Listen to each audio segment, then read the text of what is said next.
prazer estar aqui com vocês para mais um Blanco Entrevista, hoje com um amigo ultra especializado no tema do dia. O Ismar Becker, empresário lá de Santa Catarina, vai falar com a gente sobre os desafios que a empresa familiar enfrenta, tanto na gestão quanto na sucessão. Um tema muito importante, afinal de contas, a empresa familiar, empresa de dono, mas com família envolvida, é a grande maioria das empresas do Brasil e de qualquer país do mundo, na verdade. As grandes empresas são uma imensa minoria, né? E são, ao mesmo tempo, tão importantes para o desenvolvimento de um país, como o Brasil, e, ao mesmo tempo, sofrem de todo tipo de problema. Isso o Ismar conhece bem por dentro e vai nos explicar, sendo que um dos grandes problemas da empresa familiar é a família. Quando não dá certo, quando não encaixa, é um horror. Isso tudo a gente vai explorar aqui. E ao final da nossa conversa, eu espero que vocês participem ativamente, tá bom? Apresentando o Ismar rapidinho, ele é administrador de empresas pela Universidade da região de Joinville. Ele fez especializações no INSEAD e em Harvard particularmente, ele pode até explicar melhor, naquela divisão de owner de management de empresas de dono, né? Ele foi diretor da Oxford Porcelanas, uma empresa líder de mercado de altíssima qualidade já de décadas, né, e que se mantém firme. Ele empreendeu na Alemanha, né, ele tem origem alemã, na Leipold International. Depois ele vai explicar um pouquinho também o que é empreender na Alemanha após a ex-primeira-ministra, que ele não gosta muito, e atualmente ele lidera a Shiva Export Import. Eu quero contar um pequeno detalhe da biografia dele, porque o Ismar, ele vai iniciar a fala dele contando um pouco da experiência dele na empresa familiar, que não era exatamente da família dele, mas o pai dele, o senhor Otair Becker, já falecido, foi um importante empresário na Oxford, e foi senador da República também, pelo estado de Santa Catarina. E o Ismar, então, inicia a carreira dele como filho, não do dono, porque ele era sócio, mas não era o dono, não era o principal acionista. Mas todo mundo achava, e acha até hoje, que o senhor Otair era, de fato, o dono, porque ele era a figura central, né?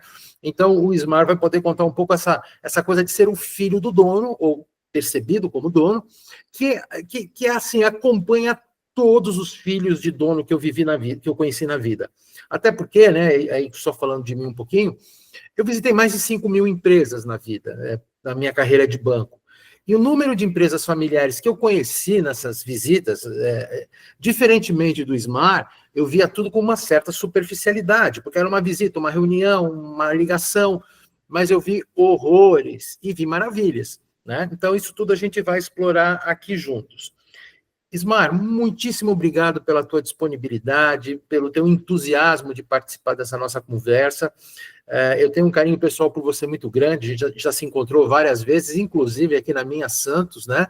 Então, o melhor encontro. Foi maravilhoso.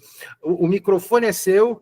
Conta pra gente essa tua história de Oxford, de família e decisão de sair. Conta pra gente. Valeu. Bom, quando você me convidou, eu sei a responsabilidade de falar com você, com uma plateia seleta. Eu tentei fazer um resumo do que é, na minha opinião, a realidade de uma empresa familiar. Primeiro, tem um ponto que, tirando as estatais, todas as empresas praticamente começaram como familiares. A GE, por exemplo, começou como familiar. Tá? A Renner começou como familiar. E assim vai. E a frase que eu acho que resume muito bem a história das empresas familiares é uma frase do Tolstói, no livro Anna Karenina, que ele diz que todas as famílias felizes são felizes da mesma forma, não são exatamente essas palavras, e todas as infelizes são infelizes de sua própria maneira. Adaptando isso para a empresa familiar, você tem que as empresas familiares de sucesso, longevas. Em Harvard, por exemplo, eu tinha um colega que era a 6ª geração. Isso é um ponto fora da curva. tem alguns princípios fundamentais que são os mesmos, e a grande maioria das empresas, 70%, depois a terceira geração é mais que 70%, que ou são vendidas, ou fecham, ou quebram, tem também uma série de características, mas que são próprias. Cada uma teve um problema, tem alguns problemas comuns, mas tem os problemas particulares. Tá? Eu comecei, quando meu pai foi senador, eu fiz vestibular na Universidade de Brasília, passei. Claro que eu era comunista, todo jovem tem que ser comunista. O Roberto Campos é isso, quem não for comunista quando jovem não tem coração, quem continua depois de velho não tem razão. O Daniel ainda está na parte jovem, por isso nós aceitamos ele. E eu participei lá de uma greve que teve na Universidade de Brasília e eu não fui preso porque meu pai era senador da Arena na época, que era o partido de apoio ao governo militar. E daí, depois de um tempo, acabaram com a greve, teve gente que morreu, teve gente que desapareceu, e um amigo do meu pai, que era do Serviço Secreto do Exército, olha, manda o Ismar para fora por um tempo, porque a coisa está ficando pesada. Aí eu fiquei num exílio na Alemanha, eu até devia pedir o Lula ficou preso uma semana, tem pensão, eu acho que vou pedir também. E eu fui fazer um estágio numa empresa de porcelana, na Alemanha, no norte da Baviera, perto da República Tcheca, na época, Tchecoslováquia, e da Alemanha Oriental. Lá começou a minha conversão, porque eu fui perto da cerca. Eu digo, mas por que essa cerca? Eu disse, não, é para proteger eles de nós invadir. Eu digo, mas por que nós vamos querer invadir? Daí eu quis chegar mais perto da cerca, o alemão que estava comigo disse, não, pera, aqui não pode, mas a cerca lá, não, mas a fronteira é aqui. Eu digo, mas por quê? Porque se alguém pular de lá, eles ainda podem matar do lado de cá, que é deles ainda. E daí eu vi que os parafusos estavam do lado de cada, lá era muro, não era muro, era cerca. E mas, por que os parafusos estão do lado de cá? Aí começou a minha conversão. Aí eu voltei, meu pai achou por bem, que é uma medida muito interessante, que eu trabalhasse um ano numa outra empresa. Na verdade, devia ter trabalhado mais. Acho que isso é bom, porque te dá uma visão diferente. Comecei na empresa, eu tinha 20 anos, primeiro na área de compras, depois materiais, que envolvia também estoque, etc., depois produção, mas foi rápido, foram uns 2 anos, aí nós tivemos uma crise, nós não, o Brasil, Argentina, Bolívia, Paraguai, foi uma desvalorização grande que teve na Argentina, quando mudou o Videla para o Viola, eu brincava que entrou o Viola e nós dançamos, e deu uma mega desvalorização, e o mercado, a nossa venda caiu 80%. E nós tínhamos acabado de duplicar a produção, uma fábrica nova, estávamos fazendo uma outra, e mandaram eu produzir, eu fui produzindo. Por sorte, tinha um prédio ali do lado, onde ia ser a outra fábrica, enchemos ele de produto, daí uma hora, eu digo, não tem mais onde colocar. Aí o nosso diretor financeiro disse, também não tem mais dinheiro para pagar essa conta. E aí meu pai, numa reunião, disse, nós temos a única solução é exportar, Ismar, você já morou na Alemanha, você. Por que eu vou me meter num negócio desse? Primeiro disse que não. Aí depois de 3 meses ele usou o pátrio poder germânico, que é bem mais sério do que outros, e me mandou, sabe uma coisa, eu não tenho nada a perder, eu vou lá. E um pouco de sorte, um pouco de competência, conseguimos rapidamente vender o estoque, menos de um ano. Era uma situação muito especial, tinha uma linha de crédito, você deve lembrar, Fernando, era uma linha de crédito, não era 63, tinha um outro nome, que se você tinha exportado 1 milhão, projetasse exportar 2 no ano seguinte, você pegava esse 1 milhão por uma taxa de juros negativa, mas era um absurdo. A última parcela você ia pagar com nada. Mas se você não cumprisse, se pagava o juro normal, que era um absurdo. E meu pai não gostava de banco, não queria fazer, e o nosso financeiro, o diretor financeiro, que era sócio, veio falar comigo e disse, Herbert, vamos fazer uma conta aí de quanto nós vamos ganhar com juros, desde que eu vendo esse negócio. Aí começamos com meu tio-avô, que era tio do meu pai, assinar, precisava de 2 diretores, eu não era diretor. Assinamos sem meu pai saber. Quando ele soube, eu quase fui para a rua. Mas, com isso, a gente vendeu todo o estoque. Quando foi pagar, ao final, era acho que 2 anos para pagar, ou 3 anos para pagar, não era nada. Uma caixa de prato, eu pagava a prestação. E aí, durante um bom tempo, eu corri meio que sozinho, porque o meu pai só falava português, e ele não queria muito fazer esse tipo de coisa, embora fosse um vendedor excelente, e ele me deixou tocar o negócio. Em pouco tempo, nós estávamos exportando 50%, chegamos a 60% da produção, e quando eu saí, em 97, nós vendíamos para 92 países. E aí foi quando eu relembro a minha trajetória, foi um dos maiores erros que eu cometi na vida, porque eu tive sucesso muito cedo e me abriguei com sucesso. Sucesso é uma coisa muito perigosa. Eu me acomodei, cada bola que eu chutava era gol, porque era uma situação muito peculiar, que depois podemos aprofundar. E assim foi de 1981 até 90, quando nós compramos uma fábrica na Irlanda. A ideia era ter uma unidade lá, era pequena, ter uma unidade, porque isso foi antes da unificação da União Europeia, era a Comunidade Econômica Europeia, e a ideia era ter alguma coisa lá, porque no caso deles colocarem alguma restrição, a Europa era o nosso maior cliente. E nós fomos lá, olhamos alguns países, achamos uma oportunidade na Irlanda, tinha um executivo nosso que era para ir para lá, e uma semana antes, literalmente, dele ir, a esposa dele disse, não vou. E quem é casado sabe que quando a esposa diz não vai, você não vai. Aí, estava numa reunião, o diretor financeiro disse, Marco, você é o único que fala inglês, tem que ser você. Igual, não faço o convite de novo. Meu pai disse, está feito.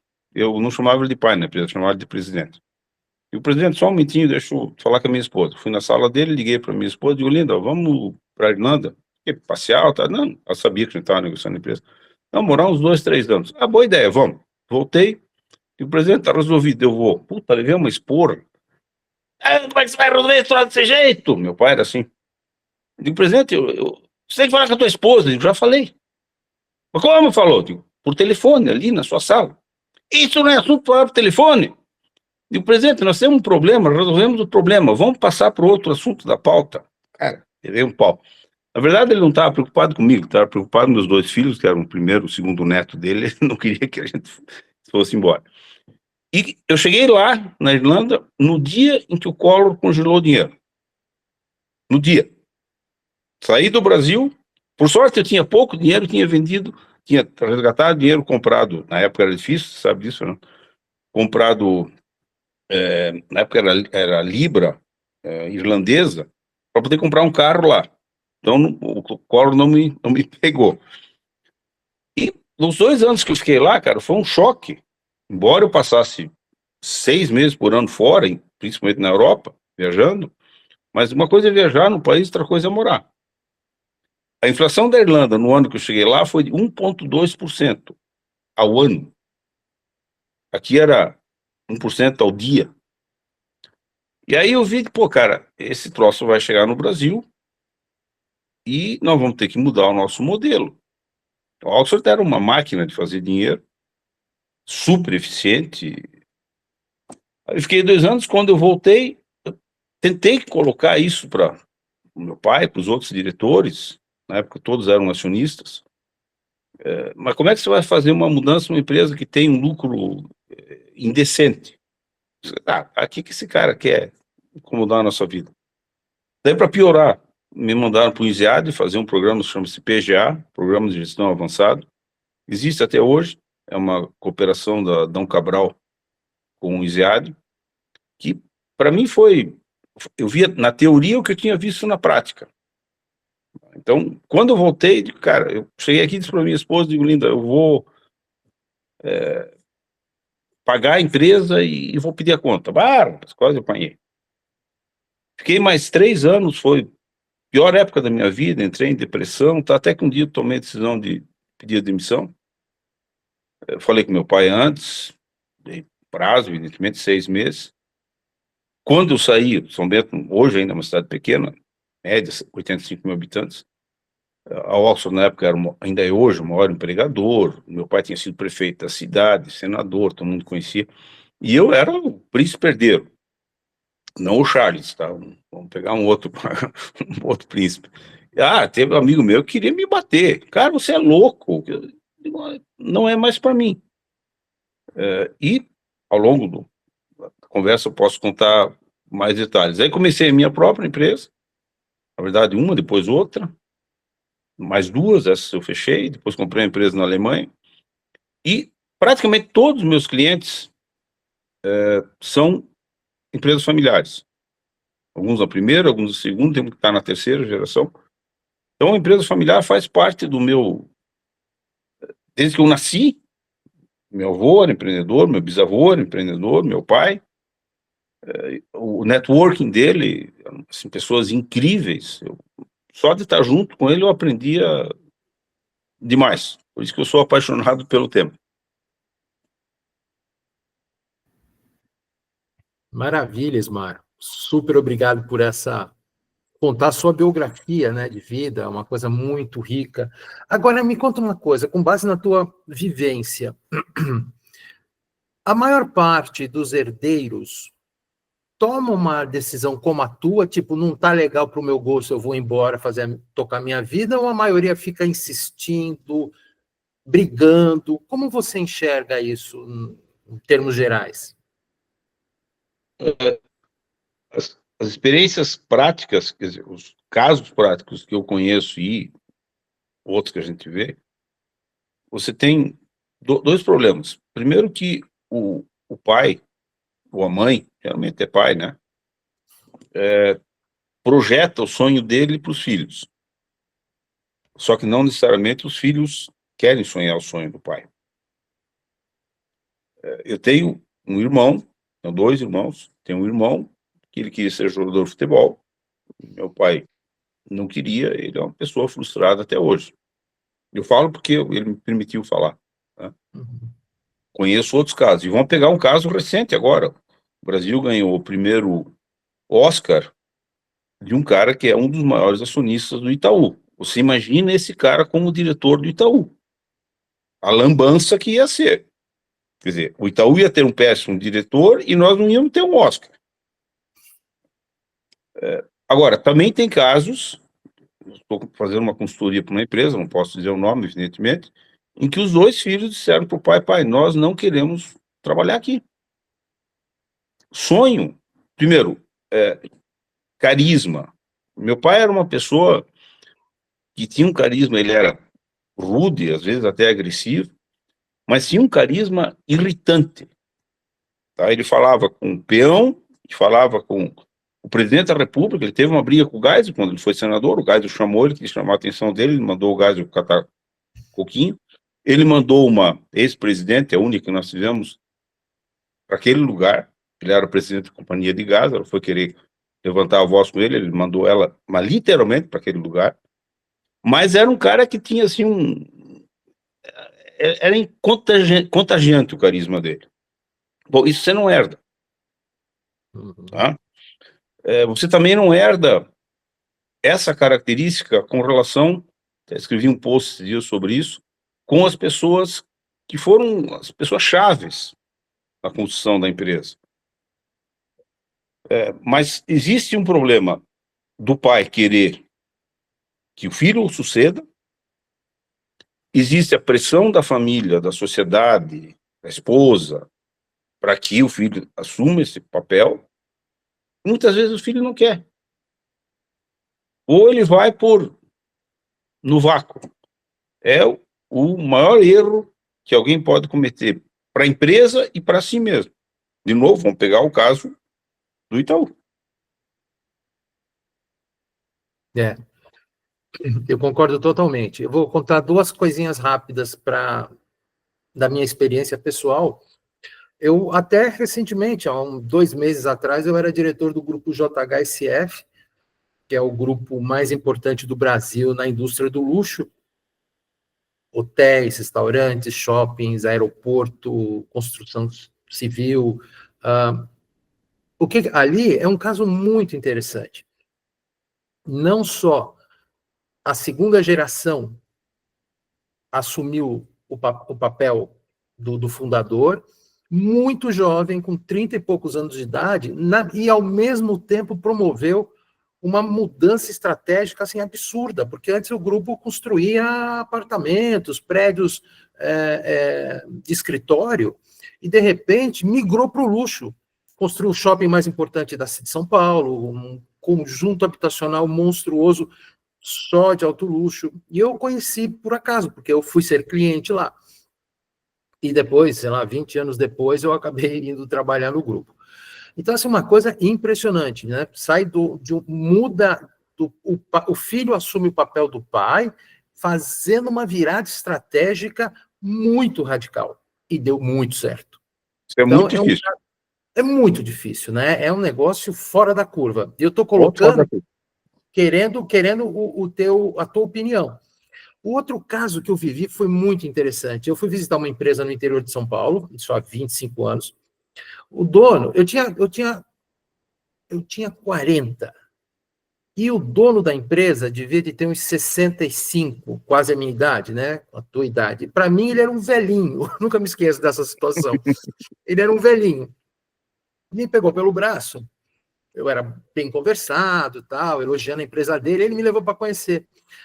Eu preocupado com a idade dele, eu achava que 65 era um velhinho, precisava ter sucessão. Eu querendo emprestar dinheiro para ele, mas precisava saber da sucessão, que é um assunto até para a gente explorar, né? Porque a gente tem muitos amigos aqui que são do mercado financeiro, e emprestar dinheiro para a empresa de dono sem sucessão é sempre um risco bastante elevado. E eu perguntei para ele: o senhor tem sucessão? Ele falou: eu tenho um filho, mas ele trabalhou aqui, mas eu botei ele para fora. Eu falei: o senhor botou ele para fora? Botei ele para fora porque ele tinha dois hábitos. Um era querer pegar as meninas da fábrica. Eu olhei assim, meu pai do céu, ele me dava um trabalho, porque as meninas vinham reclamar para mim, não sei o quê. E o segundo é que ele era o chefe da política de carros da empresa. Então, como ele era diretor e ele queria mudar de carro todo ano, ele criou uma confusão, porque todo ano ele queria um carro novo, e aí os outros diretores queriam um carro novo também. Sabe o que eu fiz? Eu dei uma revendedora multimarcas para ele. Então, ele fica fazendo test drive dos carros novos. Ele tem Porsche, ele tem BMW, ele tem não sei o quê. Ele falou assim para mim, o velho, ele falou assim: sai mais barato, meu filho, para mim. Tá certo ele. Sai mais barato. Ele. Quando tem filho, filha, genro, nora, esses dois são animais bastante complicados. Coloca no lugar, paga, porque aí você sabe o tamanho do prejuízo. Se você deixar dentro, é aquilo que se paga mais o estrago que ele faz, que é muito maior. Eu tenho como eu trabalhei a vida inteira e convivi a vida inteira com empresas familiares, você tem de tudo. É difícil para o pai que quer projetar, quer perenizar a empresa com um descendente biológico dele, aceitar que ele não tem condições. Eu fiz uma visita numa empresa agora, um mês atrás, quando nós nos encontramos lá em Santos. E, cara, eu não sabia o que dizer, porque eu falei 5 minutos com o filho, digo, esse cara não serve para nada. Tá? Mas não posso dizer isso pro pai. Tá? E muitas vezes o filho não quer, mas para não constranger o pai, a mãe é uma figura importante. Não, meu filho, você tem que... E pior se o pai tiver casado a segunda vez, tiver filho com a segunda mulher, daí é uma confusão desgraçada, porque daí de uma vez que não pode ter o outro, o filho do outro. Eu vejo dois componentes, Fernando, fundamentais. Eu tenho privilégio, eu tive muita sorte na vida em uma série de coisas, aproveitei. Quando eu comecei na Oxford, meu pai era muito amigo do seu Egon João da Silva, o Eda Weg, que depois se tornou sócio, depois comprou a parte do meu pai, que era um cara, assim, totalmente fora da curva, e foi... eu conheço duas pessoas, ele já faleceu, o outro está vivo e é meu compadre, que voluntariamente planejaram e saíram da empresa. E quando eu falei saíram, tá? E ele convenceu meu pai, isso estou falando em 82, 3, 4, por aí, a fazer um trabalho que ele começou a fazer na VEG com o professor João Bosco Lodi, que era um monstro, tá?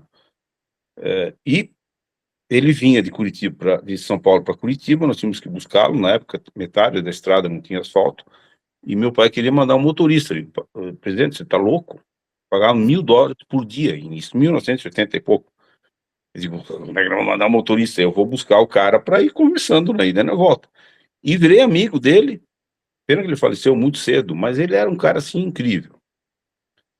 E depois, quando eu comecei a minha carreira recente no LinkedIn, eu tinha feito um curso com ele muitos anos atrás, fiquei amigo, hoje é um mestre que eu realmente adoro, o Renato Bernoff, que foi quase contemporâneo até do Lodi, e os dois diziam uma coisa: o primeiro sucessão faz quem é o dono. Você tem que querer fazer. Meu pai queria, mas era em 5 anos, e os 5 anos eram móveis, que nem o Horizonte, era sempre 5, tá? E segundo, o cara tem que ter um outro osso. Um empreendedor, ele é inquieto por natureza. Tem um livro que eu posso mostrar depois, sensacional. Não tem tradução, que eu saiba, não tem tradução em português. Chama The Hypomaniac Edge, The Link Between Little Craziness and a Lot of Success. Tem as características dos empreendedores. É tudo igual, é quase tudo a mesma coisa. Uhum. E ele não pode parar. Vamos pegar um caso conhecido, o Kaczynski, que os filhos tiraram da COFAP. Ele foi fazer uma fábrica de moto, quando ele tinha 90 anos. Há uns 3 anos atrás, eu fui visitar uma empresa em Tambaú. Tambaú fica perto de Porto Ferreira, na região do Ribeirão Preto. Seu Geraldo, ele era dono da Atlas. Na época, ele tinha 90 anos. 90. E os filhos, não, esse não, deixa que eu toco. Eu fui lá conversar com ele, conheci meu pai. Eles fazem pastilhas antigamente piscina, revestimento de prédio. E bati um papo sensacional com ele. Disse, mas vamos visitar a fábrica. Só que a fábrica dele tem umas 4 unidades, deve dar uns 3, 4 alqueires. Alqueire é 24 mil metros quadrados, para quem não sabe. Eu digo, cara, nós vamos morrer aqui, vamos passar o dia inteiro. Descemos, tinha um quadriciclo, sobe aí. Eu sentado atrás, ele na frente, andando dentro da fábrica. Bom, ele só não morreu dentro da fábrica, mas praticamente do lado, porque ele vivia do lado. Então, essas são as 2 características fundamentais. O cara tem que querer, isso é muito difícil, e o cara tem que achar um outro osso. Desculpa que está minha assistente aqui. Que linda. E a primeira coisa é difícil, e a segunda é mais difícil ainda. E esse osso não quer dizer necessariamente negócio, pode ser qualquer outra coisa, pode ser filantropia, pode ser, sei lá. Se não tiver essas 2 coisas, não acontece. Ismar, você falou de idade avançada, né, do empreendedor. Um episódio que eu vivi, que eu sempre conto em aula de crédito, porque vou explicar. Eu, diretor de banco, vivia viajando o Brasil inteiro. Eu era muito mais um diplomata, né, porque os caras queriam me levar lá de conhecer os donos das empresas e eu ia. Eu tinha essa visita em Belo Horizonte e só me falaram, olha, a empresa é essa, o grupo é esse, papapá, e você vai conhecer o dono, lógico. Tal. Chego lá, o voo atrasou, chego atrasado, os caras, meus 2 funcionários, meu superintendente e o meu gerente já estavam em conversa com 2 senhores, eu novamente, com 40, e os caras com seus 60 altos. Entrei, vou falar com os donos, eu pensei que eram só, pelo jeito são 2, descobri que eram irmãos, então são os irmãos donos. Conversa para cá, para lá, papo bacana, tal, e coisa, num dado momento, houve um assunto estratégico X, e eu ousei palpitar estrategicamente sobre o negócio dos caras, coisa que eu não costumo fazer, afinal, eu sou um cara de banco, como é que eu vou falar de uma fábrica de calçado? Rapaz, um olhou para o outro, o de 64 olhou para o de 68 e falou assim, tá vendo como ele tem razão? Aí o outro falou, pois é. E eu olhei assim, mas como os donos falam de mim? Falei, desculpa, eu não entendi. Se vocês concordam comigo, vocês que são donos, por que não fazem? Aí um falou assim, porque papai não deixa. Juro, eu sou um cara super transparente, eu mudo de cor, fisionomia. Eu devo ter feito uma cara que o meu superintendente meio me pegou assim. Não, sabe o que é? É que o doutor fulano, o pai deles, ainda está nativa, e eu fazendo conta. Eu falei, porra, é uma além, deve estar entubado na UTI, e nós dizendo, pode, não pode. Eu olhei aquilo, quantos anos tem papai? Eu perguntei. Aí o cara falou, 94. E ainda trabalha? Ele vem aqui um pouco, mas ele mais da decisão estratégica. Eu falei, certo. Rapaz, eu saí, estava descendo o elevador da empresa, eu falei para os caras, tá negado o crédito, não vou dar um crédito de 5 anos, o cara vai estar desencarnado, e os dois aí nunca decidiram nada, porque papai é que decide. Então tem umas coisas muito doidas, né? O sujeito quer os filhos, mas ele é centralizador, só ele manda. Você viveu isso com seu pai? Seu pai tinha uma coisa assim de ele ser pai, você ser o eterno Ismarzinho. Você viu isso na vida? Não, eu tive a sorte, como eu falei, sorte, infelizmente eu não aproveitei como deveria. Como quando nós tivemos um consultor inglês que veio aqui, eu na época era o único que falava bem inglês, então tinha que estar, ele era um consultor na parte técnica, cerâmica. Estava junto com ele o tempo todo, ele chegou no primeiro dia, deu uma olhada na fábrica, tá, a gente foi jantar, disse, Mara, amanhã eu vou mexer naquele lugar ali. Eu digo, cara, você é louco, isso aí é a vaca sagrada. Como é que... Não, seguinte, quando você começar a fazer um trabalho, acha um negócio, vai lá, marca um gol de placa, os caras vão te respeitar. Eu disse, esse cara é louco. Bom, moral da história, ele fez, funcionou, dali para frente, meu amigo. E eu tive sorte quando fui para a área de exportação, tinha um pouco de competência, evidentemente, e daí eu criei uma empresa meio que paralela, que meu pai deixava eu tocar, e dava resultado. Tá? Então, eu comecei a ter o conflito. Quando eu voltei da Irlanda, que eu vi que a coisa ia mudar aqui, a gente tinha que mudar aqui, e eu não tive competência, não tive capacidade de explicar para ele e para os outros que era necessário fazer uma mudança. Agora, conheço N exemplos, aqui na cidade nós temos alguns, do pai protetor, porque uma das características tá nesse livro aqui, do High Communicate, o empreendedor, ele pensa que é eterno. Os outros são mortais. Ele não é. Tá? Ou ele vai morrer só no ano que vem, mas esse ano que vem, de novo, é que nem o horizonte, ele vai embora.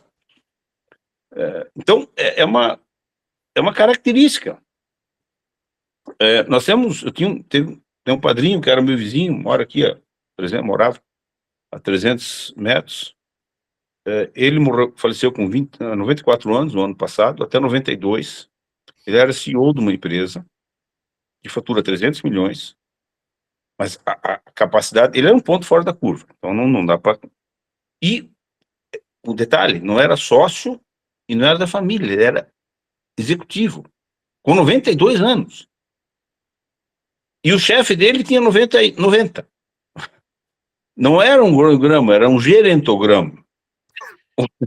O cara o diretor mais novo tinha 70. Agora mudou um pouco. Cara, isso é comum. Tá mudando um pouco, né? Até porque... Mas tem alguns exemplos que só quando o cara morre. É impressionante.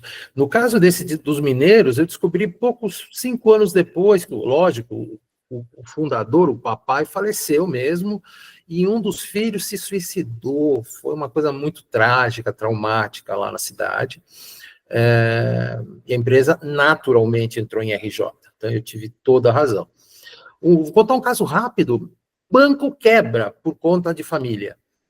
Vocês lembram? Qualquer empresa que é.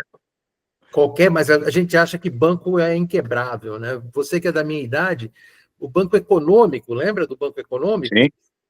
Os mais jovens talvez não lembrem, porque ele saiu do mercado nos anos 90. Era um banco que tinha agência nas ruas, assim, tipo, era Sim, um grande. Não era grande. Itaú, Bradesco, mas era um... E vinha no segundo pelotão. Nós tínhamos Isso. muitos bancos, Banco Real, Banco Econômico, Banco Mercantil de São Paulo, um monte deles. Eu trabalhava no Barclays Bank, que era um banco inglês na época, no final dos anos 80, e o presidente do banco era muito amigo do maior acionista do Banco Econômico, Ângelo Calmon de Sá, que Deus o tenha. Foi ministro da Fazenda? Não, Foi da Indústria e Comércio. Indústria e Comércio, exatamente. E aí, Osmar e pessoal, o presidente do meu banco lá, do Barclays, falou assim, Fernando, você vai... Eu era gerente executivo, não era diretor ainda.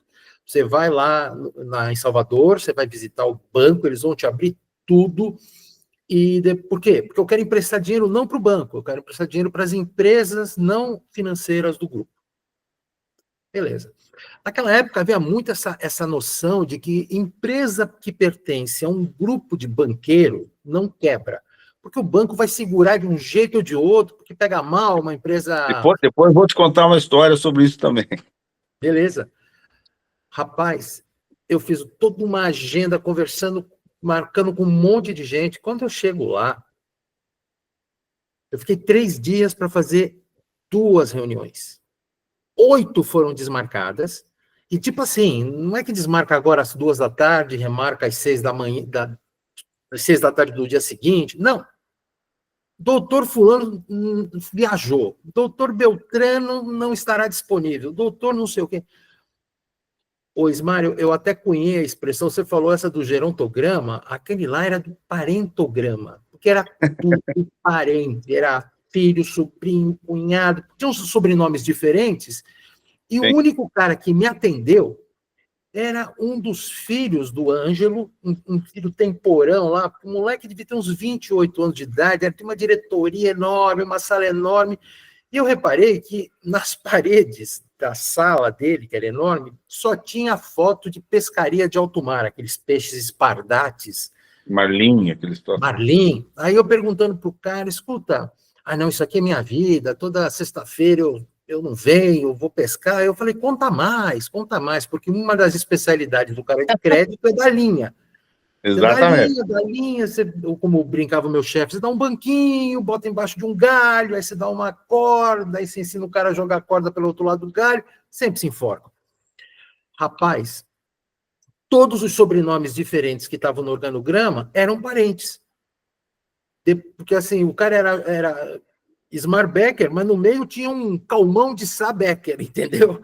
Era tudo da família, ninguém trabalhava. Eu voltei, eu tinha 29 anos de idade, também era moleque.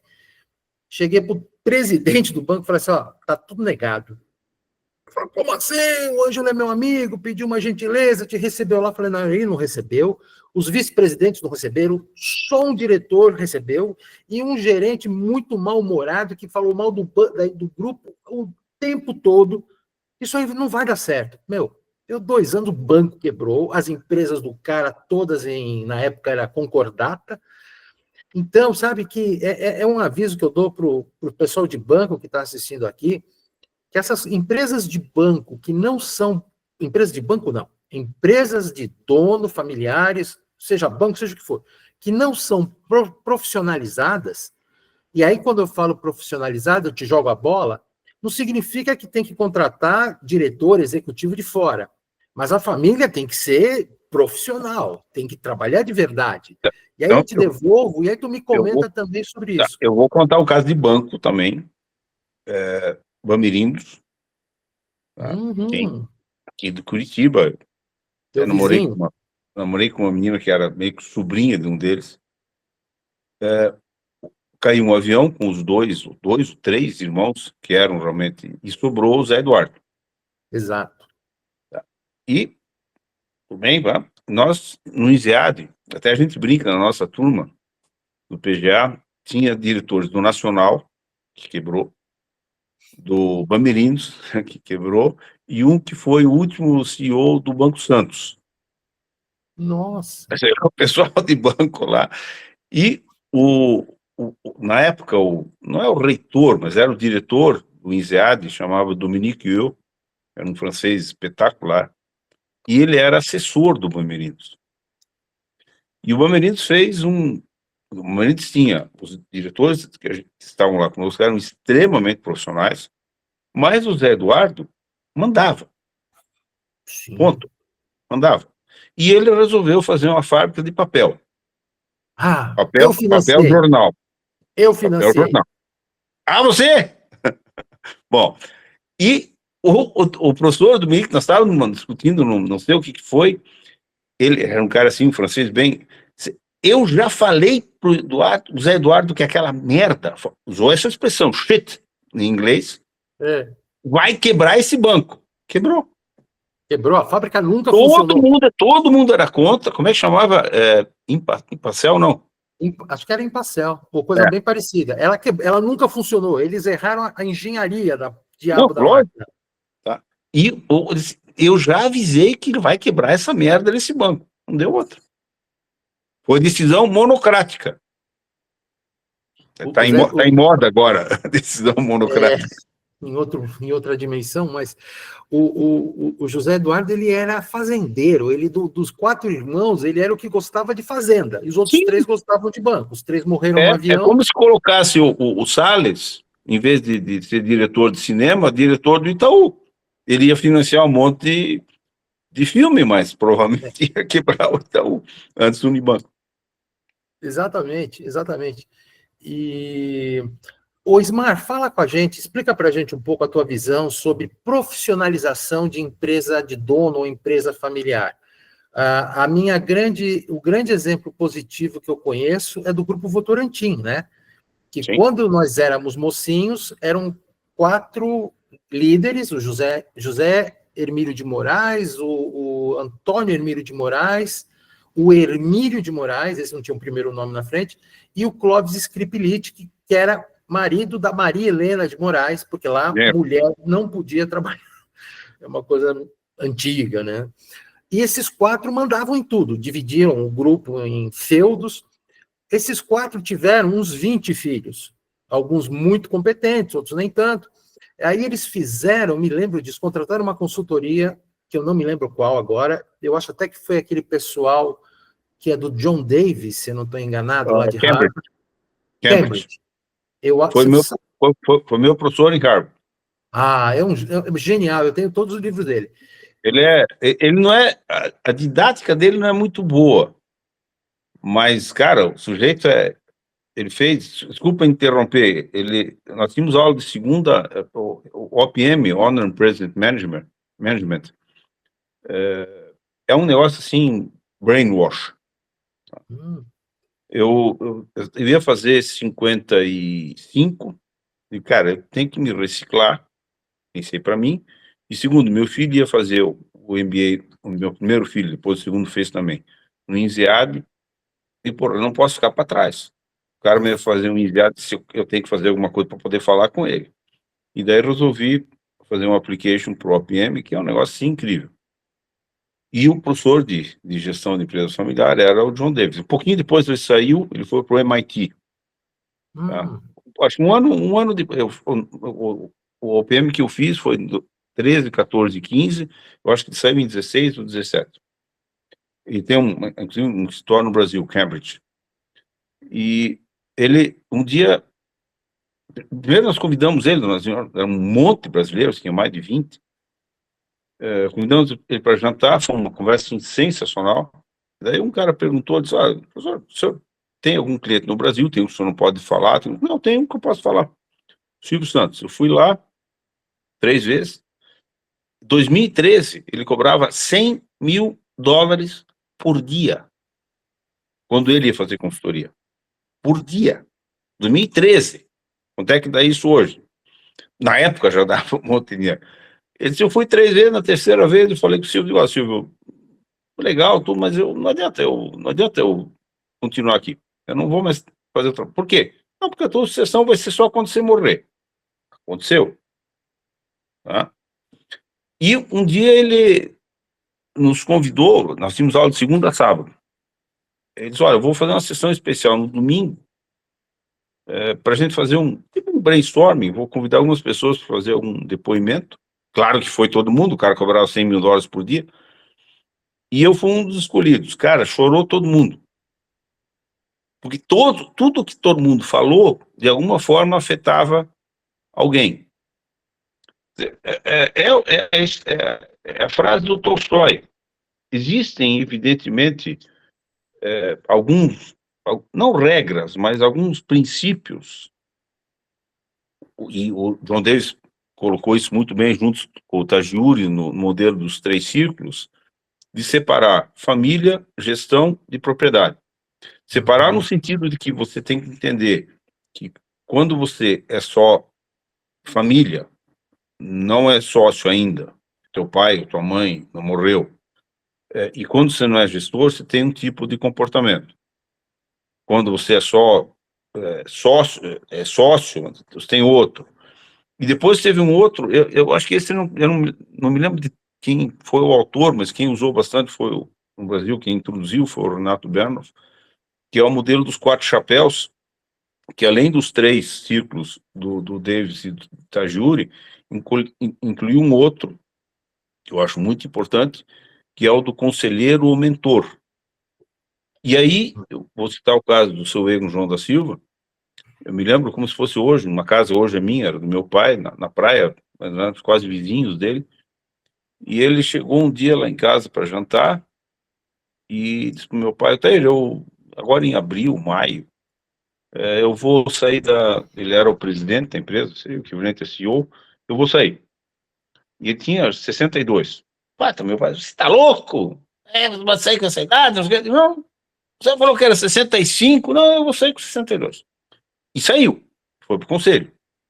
E foi para o conselho. Daí ele estabeleceu um prazo, para ele mesmo, de sair do conselho com 75. Bom, cada vez que ele saiu ele tinha mais poder. Porque era o poder da mentoria. O poder da influência. A turma não ia encher o saco dele lá por qualquer coisa. Aqui em São Bento, vou dar um nome, não sei que ele não vai ficar bravo comigo, meu compadre, meu amigo, padrinho do meu filho, sou padrinho da filha dele, Rolf Budemeyer, é um dos sócios da Budemeyer, também da Casa Almeida. Ele decidiu sair, ele tem 1 ou 2 anos mais do que eu, da presidência da empresa, foi para o conselho, ele mora a 800 metros da empresa, ele não vai na empresa.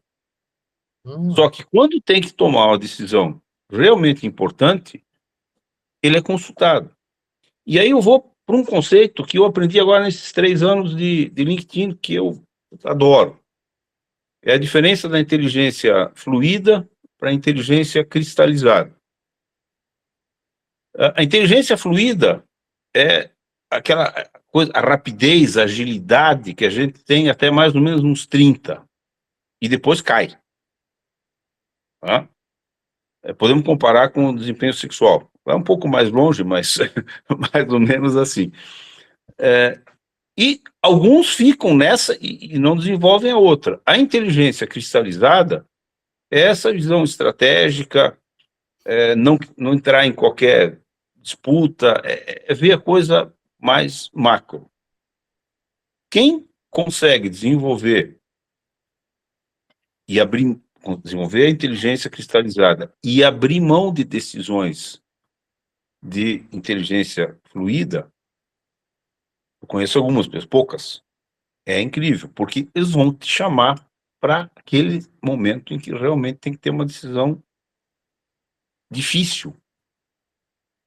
Agora, vamos fazer uma metáfora com o futebol.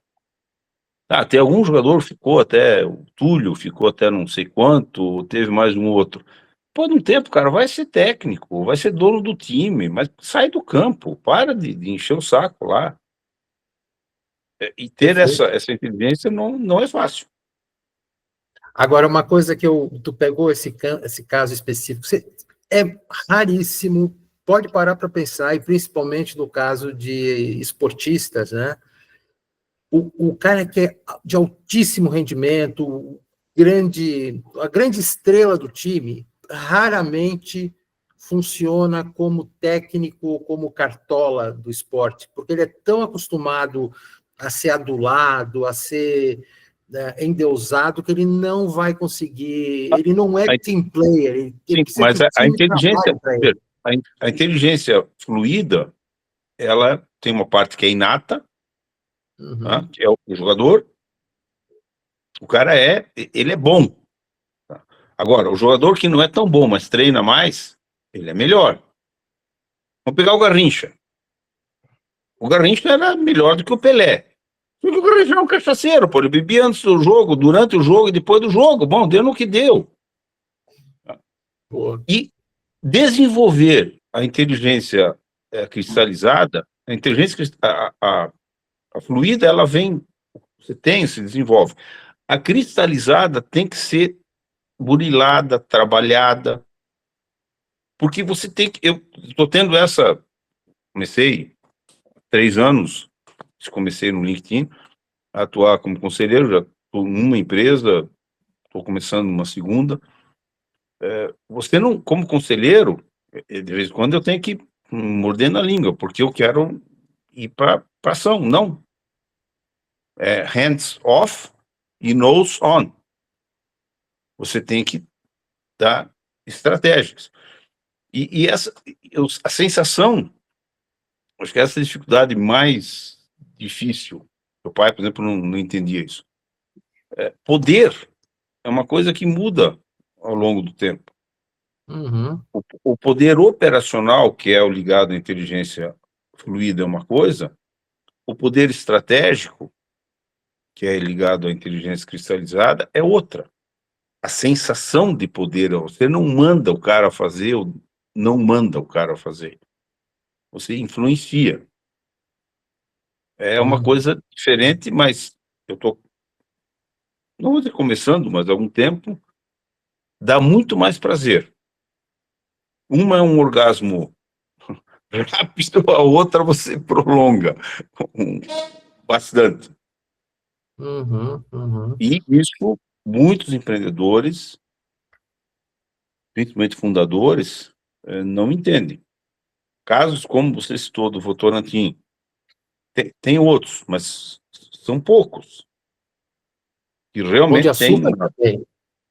O finado Abílio Diniz botou os filhos para fora. Tentou os três, nenhum dos três, pelo menos, assim, dizem que a filha dele, Ana Maria, era muito boa, mas ela tinha uma personalidade muito parecida com a dele, dominante, forte, e aí haveria um choque, eu não sei, mas isso era um assunto. Eu conheci ele, eu falei com ele algumas vezes, eu entendia muito o Pão de Açúcar.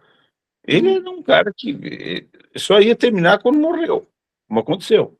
E morreu de teimoso, porque ele estava nos Estados Unidos, pegou uma pneumonia, nunca poderia ter pego um avião. Se contar com pneumonia, você não pode pegar avião. Morreu por causa disso. Não sabia. Quem me contou foi um mais próximo amigo dele. Tá. Ele estava em aquela estação de esqui famosa nos Estados Unidos, Austin, como é que é? Não lembro agora. Veio. É uma das. E teve uma pneumonia, estava sendo tratado lá. Aspen. Aspen. E eu quero ir para o Brasil para me tratar lá. Pô, cara, tá bom que o Sírio-Libanês, os Estados Unidos tem. E você não pode pegar um avião uma hora dessa, cara. Você morreu. Chegou aqui, foi para o hospital, morreu 2 dias depois. Foi uma perda horrorosa, né? Um cara que todo mundo achava que ia passar dos 100 anos e ele iria comprar o Pão de Açúcar de volta dos franceses. Ele nunca engoliu. Era o sonho dele. Era o sonho dele. Assim, uma coisa que você comentou já atrás, que eu queria talvez refrasear, né? As agruras, o desafio, a dor, a loucura, que nem você usou, do fundador, aquilo marca a pele do sujeito, a alma do sujeito, que não tem herdeiro do mundo que vá conseguir capturar isso, né?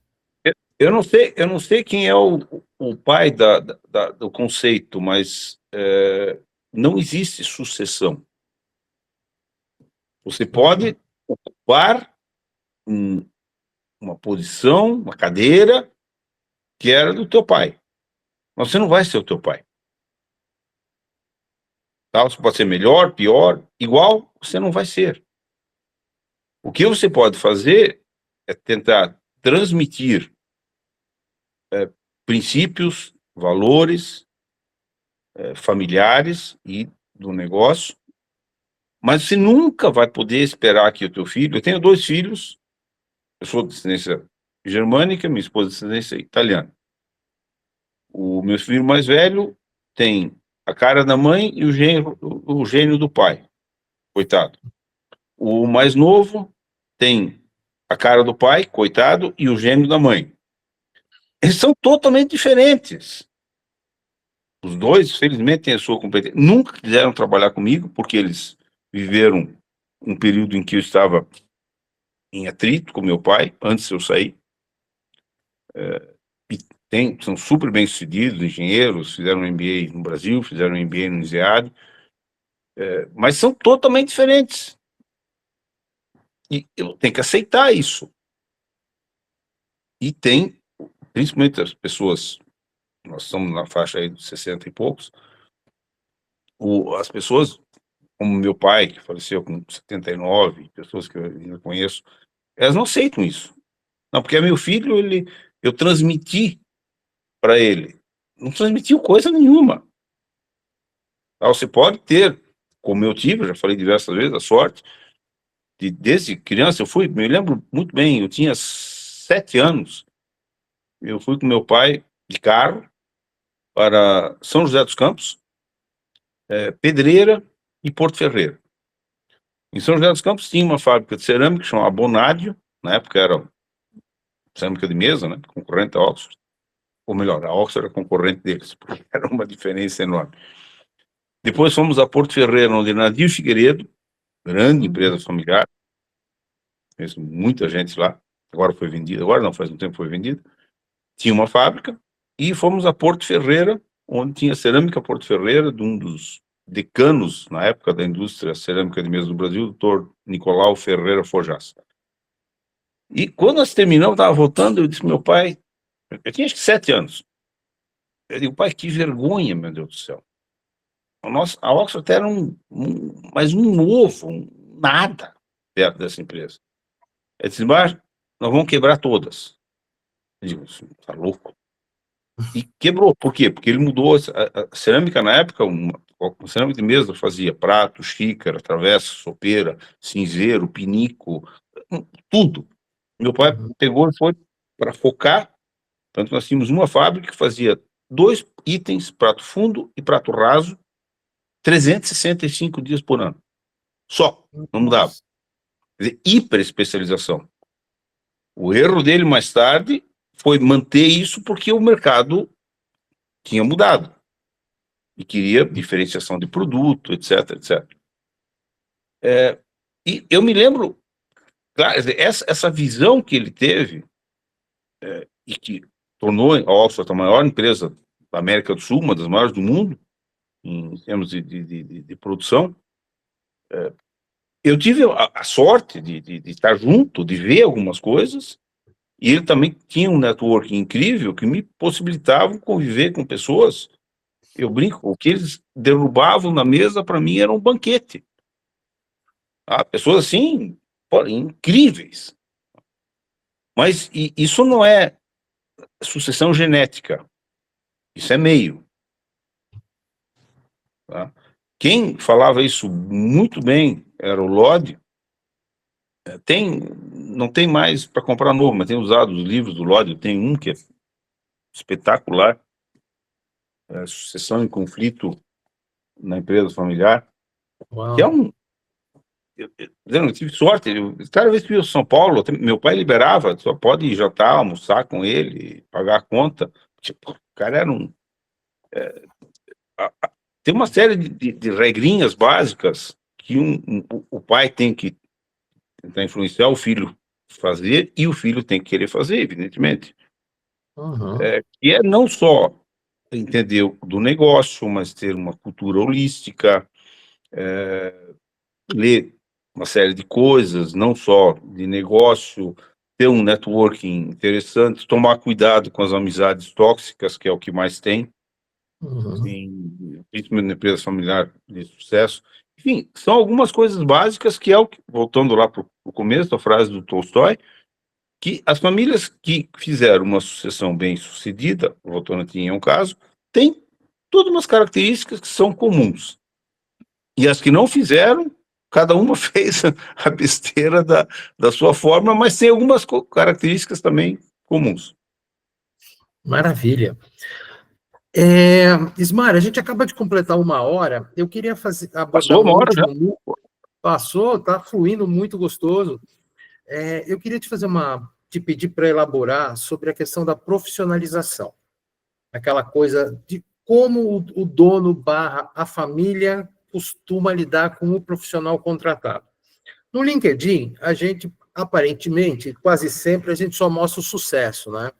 Os meus tombos, e eu tive alguns, os meus tombos profissionais foram quando eu trabalhei para a empresa de dono, salvo a última, graças a Deus. Entrei bem, saí bem, mas as anteriores eu não entendi a cabeça dos donos, achava que eles me contratavam para fazer o melhor possível, ia fazer o melhor possível, mas não era o que ele achava que era o melhor possível, e eu sempre me atrapalhei com isso.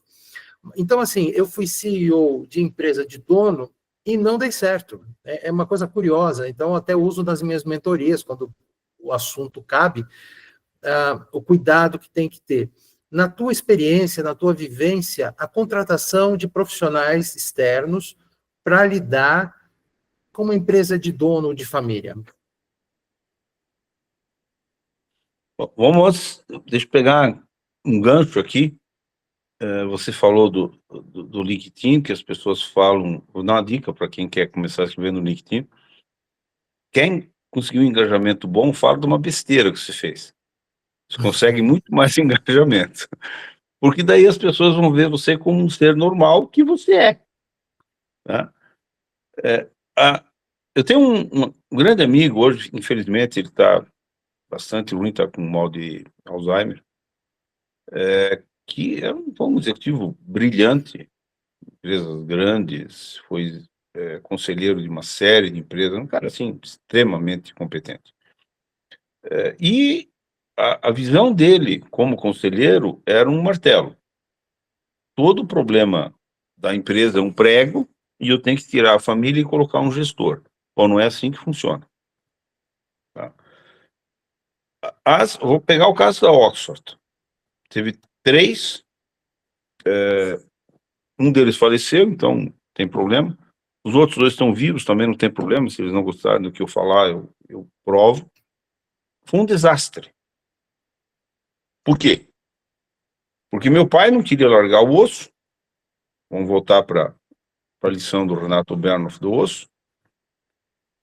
E os caras que entraram, primeiro não entendiam nada do setor. Até aí tudo bem, você pode aprender.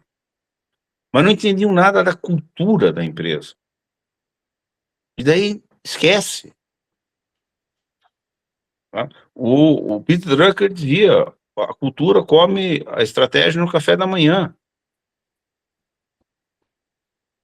Aqui em São Bento, que é uma cidade, de novo, hoje 85 mil habitantes, nós tivemos alguns casos, um deles bastante importante, de tentativa de profissionalização, contrataram um CEO que fez o serviço de limpeza, foi o açougueiro, fez bem feito, só que você sabe que você faz isso por um tempo, Deus tem que ir embora, porque você não consegue.